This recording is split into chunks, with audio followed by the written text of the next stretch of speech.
So my switching of the seats happens in relationships because right when they're talking about it in AA, which is alcohol, resentment is the number one offender. Anger, anger, anger, anger. It's all about anger. Well, who the heck am I angry at? Welcome to Aloha Speaks, home of Malama Aloha Pono with Alexander Noman. Aloha, Alex here. And this is a tough one here, switching seats. There's 3 dots because it has to be followed up with what's in the parentheses, ... on the Titanic. Now, it doesn't even make any sense. It doesn't make any sense sitting on its own, switching seats, big deal. Even on the Titanic, it's only a big deal after it has hit the iceberg. Before that, what's the big deal? Switch seats. But what about switching seats for the purpose of saving myself? If I'm on the Titanic, it hit the iceberg, and I'm saying, well, I'm gonna go sit in that seat. Doesn't make any difference. So it wouldn't make much sense to switch seats. I had a lot of other topics, and this came up because it's a challenge. A topic had come up at a meeting. And since I've been around a while, it's coming up on 13 years, I've been to a lot of meetings. My first year, I was over 400 meetings. My second year, it was almost 400 meetings. And it has gone down gradually since, but a lot of meetings in almost 13 years. And I noticed, even though that saying, switching addictions is like switching seats on the Titanic, that's a common thing to say in recovery, and people acknowledge it. In all the meetings I've ever been to, I not once have heard that be the topic. There have been a lot of different topics. I've definitely heard one word, honesty, as a topic. Many, many, many times. I've heard gratitude as a topic. I've heard long phrases as a topic. Never that one, though. And there's a big reason for it. Because in a certain meeting, like if I'm in an AA meeting, stick to alcohol as the subject. Because people can then relate to it. It makes sense. If I'm in a NA meeting, Narcotics Anonymous, stick to drugs as the topic. Makes sense. If I'm in a GA meeting, Gamblers Anonymous, stick to gambling as the subject for the addiction.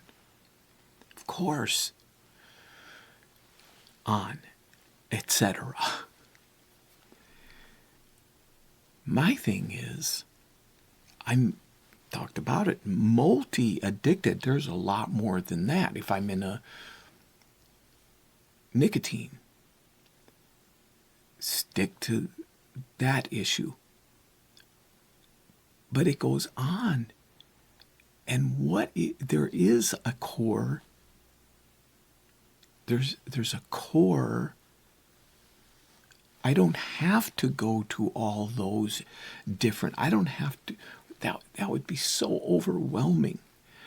And it is overwhelming. It could be to have all these different addictions switching from one to another to another to another.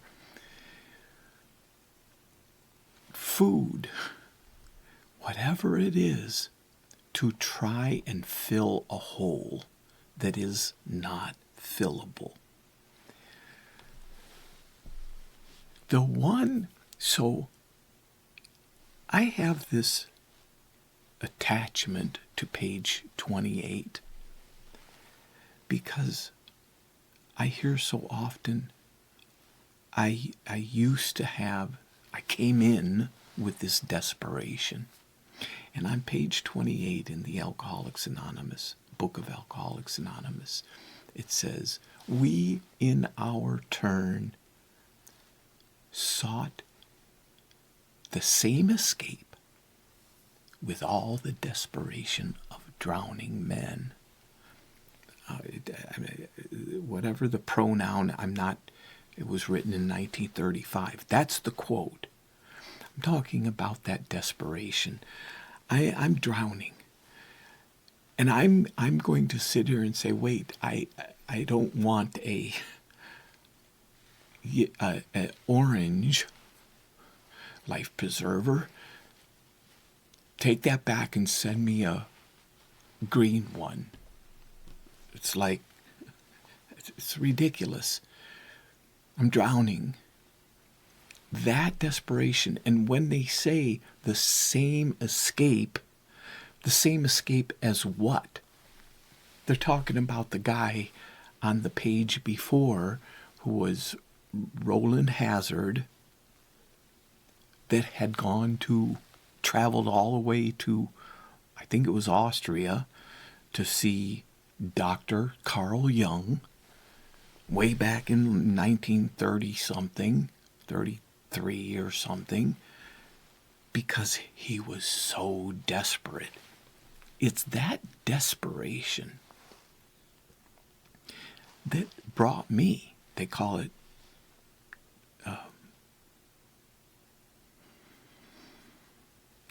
pitiful and incomprehensible demoralization. It's hitting that bottom. But I'm talking after a lifetime, after 30 years of that common sense would have said it should have happened a long time ago, but so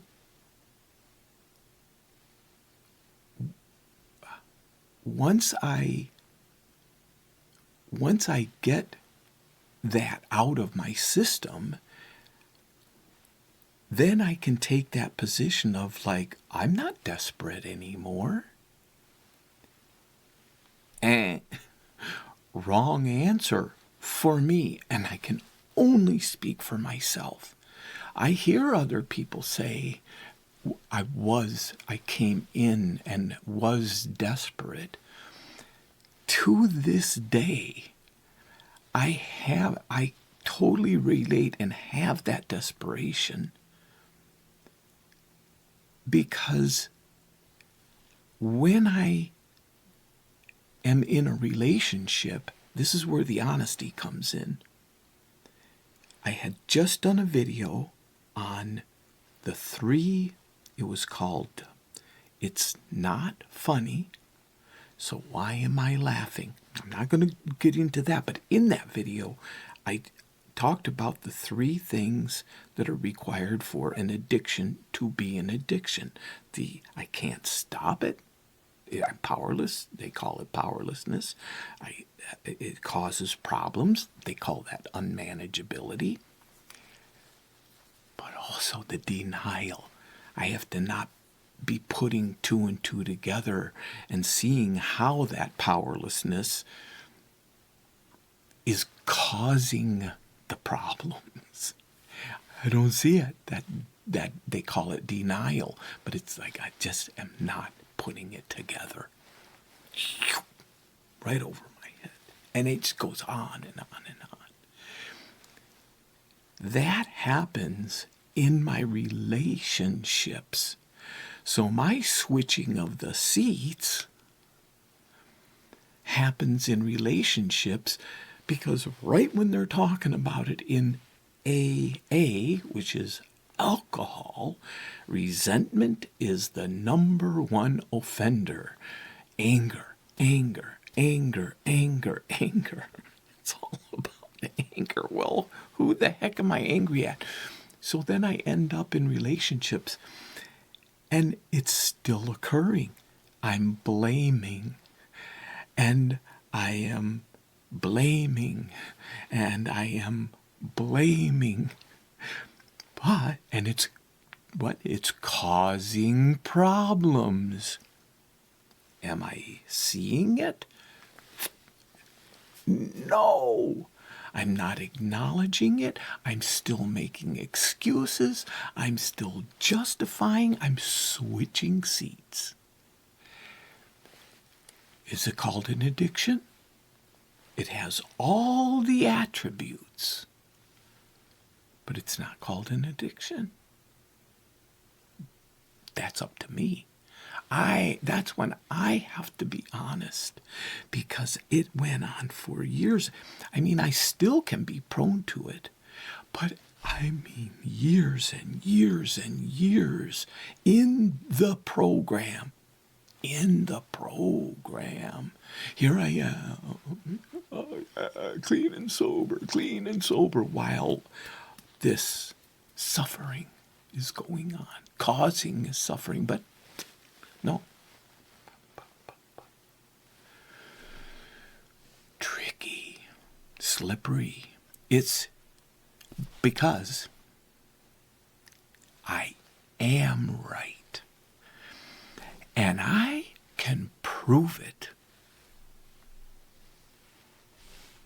It doesn't look the same as alcoholism or drug addiction or food addiction. And yet it's the people I love most in my life. Oh, what a beautiful, beautiful opportunity. The honesty evolves. So fortunate. Aloha.